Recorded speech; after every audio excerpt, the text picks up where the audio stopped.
5 outlaws rode into a Kansas town planning to accomplish something even Jesse James had never attempted. They would rob 2 banks at the same time and escape before anyone could stop them. Instead, they chose the one town where nearly everyone knew their faces. On the morning of October 5, 1892, Bob, Grat, and Emmett Dalton rode into Coffeyville, Kansas, with Bill Powers and Dick Broadwell. The Dalton brothers were already notorious. Bob and Grat had once served as lawmen, but the brothers had since turned to crime, robbing trains throughout Indian Territory. Now Bob wanted one spectacular final score, a double bank robbery that would surpass the exploits of the James Younger gang. The Daltons knew Coffeyville well. Their family had once lived nearby, and they expected the town's layout to make their escape easy. But when they arrived, they discovered that the hitching rail where they intended to leave their horses had been removed during street improvements. They were forced to tie the horses in a narrow alley several hundred feet from the banks. Then the 5 men pulled rifles from their saddles and walked toward the town plaza wearing false mustaches and other crude disguises. The disguises did not work. As the men crossed the plaza, residents began recognizing the Dalton brothers. The alarm quickly spread through Coffeyville. The Daltons were robbing the banks. Bob and Emmett entered the First National Bank. Grat, Powers, and Broadwell entered the Condon Bank across the plaza. Inside the Condon Bank, the robbers demanded access to the bank's vault. The employees told them it was controlled by a time lock and could not be opened for several more minutes. There was no time lock, but the outlaws believed the bluff and decided to wait. Those few minutes gave Coffeyville time to fight back. The town was not filled with professional gunfighters.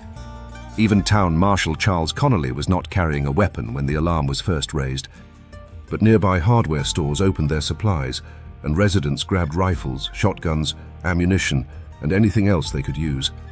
Connolly hurried to arm himself with a Winchester rifle, while shopkeepers, clerks, and ordinary townsmen took positions around the plaza. By the time the outlaws emerged from the banks, Coffeyville was waiting for them. Gunfire erupted almost immediately. The bank windows shattered as townspeople fired toward the buildings. The Daltons returned fire and tried to fight their way back toward the alley where they had left their horses. But every step toward escape forced them through a growing storm of bullets. 3 townsmen, George Cubine, Charles Brown, and Lucius Baldwin, were killed near the hardware store. Armed with his Winchester, Marshal Connolly circled around and entered the alley from the opposite direction, attempting to cut off the gang's escape. He was shot and killed. The alley would become known as Death Alley. Bob Dalton, Grat Dalton, and Bill Powers were fatally wounded there. Dick Broadwell managed to reach a horse and ride away, but he collapsed and died a short distance outside town. Emmett Dalton had already reached the horses and mounted with bags of stolen money. But when he saw his brother Bob lying mortally wounded, Emmett rode back into the gunfire and tried to pull him onto the horse. A town barber fired both barrels of a shotgun loaded with buckshot, knocking Emmett from the saddle. Somehow, he survived. The entire battle had lasted only about 12 minutes.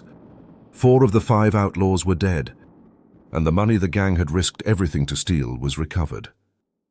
Emmett was sentenced to life in prison, but was pardoned after serving roughly 14 years.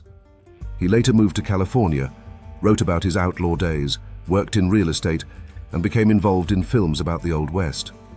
But the great robbery that was supposed to make the Dalton Gang legendary accomplished something very different. It made Coffeyville famous as the town that destroyed them.